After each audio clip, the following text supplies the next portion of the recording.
ফেনীতে মুহুরী নদীর বাঁধ ভেঙে লোকালয়ে ঢুকছে পানি। ভারতের উজান থেকে নেমে আসা পাহাড়ি ঢল এবং গত কয়েকদিনে টানা বর্ষণে ফেনীর ফুলগাজীতে মুহুরী নদীর উত্তর বড়ইয়ায় বাঁধ ভেঙে লোকালয়ে প্লাবিত হয়েছে। বৃহস্পতিবার রাতে বাঁধ ভেঙে এমন দুর্ভোগের মুখে পড়েন এলাকাবাসী। অনেকে বাড়িঘর ছেড়ে আশ্রয় নিচ্ছে অন্য জায়গায়। রান্নাবান্না বন্ধ রয়েছে। ফুলগাজী বাজারে পানি ওঠায় সেখানে দোকানপাটের মালামাল ক্ষতিগ্রস্ত হয়েছে। এছাড়া পরশুরাম উপজেলায়ও নদীর পাড় দিয়ে পানি ঢুকে লোকালয়ে প্লাবিত হয়েছে। ফেনীর পানি উন্নয়ন বোর্ডের নির্বাহী প্রকৌশলী আক্তার হোসেন মজুমদার জানান, মুহুরী নদীর পানি এখনো বিপদসীমার নিচ দিয়ে প্রবাহিত হচ্ছে। তবে একটি স্থানে বাঁধ ভেঙেছে। বাঁধের বেশ কয়েকটি স্থান ঝুঁকিতে রয়েছে। এখানে পানি উন্নয়ন যারা আছে তারা হলো তাপ কমিটির মতন পানি আসলে আসার পর চলে যায়। আমার ঘরের ভিতরে এখনো পানি, এক কোমর পানি আছে। এখানে কাজটা ঠিক মতো হইতেছে না। দর্শক, এর আগে যেমনটি বলছিলাম, ফেনীতে মুহুরী নদীর বাঁধ ভেঙে লোকালয়ে পানি ঢুকছে। ভারতের উজান থেকে নেমে আসা পাহাড়ি ঢল এবং গত কয়েকদিনের টানা বর্ষণে ফুলগাজীতে মুহুরী নদীর উত্তর বড়ইয়ায় বাঁধ ভেঙে লোকালয়ে প্লাবিত হয়েছে। এ বিষয়ে আরো বিস্তারিত জানবো আমরা। আমাদের সাথে যুক্ত হয়েছেন সহকর্মী জহিরুল হক মিলু। মিলু, মানুষের দুর্ভোগ কেমন দেখছেন প্লাবিত এলাকাগুলোতে, এবং প্রশাসনের পক্ষ থেকে কি ধরনের সহযোগিতা দেয়া হচ্ছে, তাদের কি উদ্যোগ নিচ্ছেন প্রশাসন?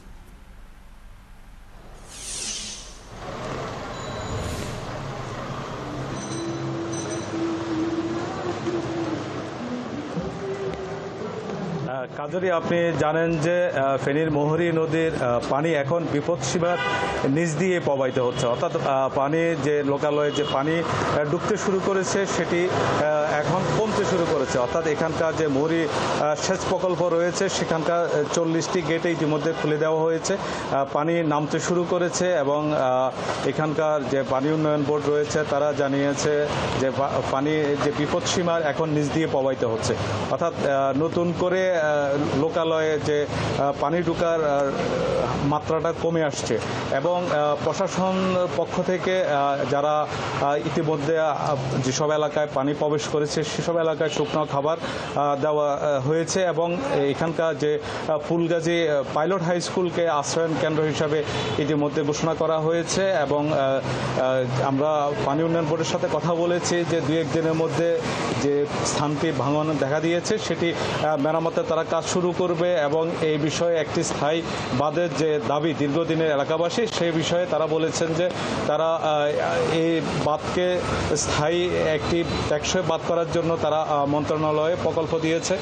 আপনি জানেন যে গত বছরের 24 আগস্টে এখানকার যে বন্যার সৃষ্টি হয়েছে সে বৃষ্টি এবং বন্যার কারণে এবার অল্প একটু বৃষ্টিতে মানুষের মধ্যে আতঙ্ক তৈরি হয়েছে। তবে পানি উন্নয়ন বোর্ড এবং বন্যার যে পূর্বাভাস রয়েছে তারা জানিয়েছেন যে এখনও আতঙ্কের কিছুই নেই এবং পানি নামতে শুরু করেছে এবং যে পানি বৃষ্টি থামার সাথে সাথে এবং রোদ উঠলে এখানকার জনজীবন স্বাভাবিক হয়ে যাবে বলে জানিয়েছে এখানকার। রোদ উঠলে পানি কমে যাবে এবং তখন পরিস্থিতি কিছুর উন্নতি হতে পারে, যেমনটি আপনি বলছিলেন। মিলু, আপনাকে অনেক ধন্যবাদ যুক্ত থাকার জন্য। দর্শক, ফেনী থেকে যুক্ত ছিলেন আমাদের সহকর্মী।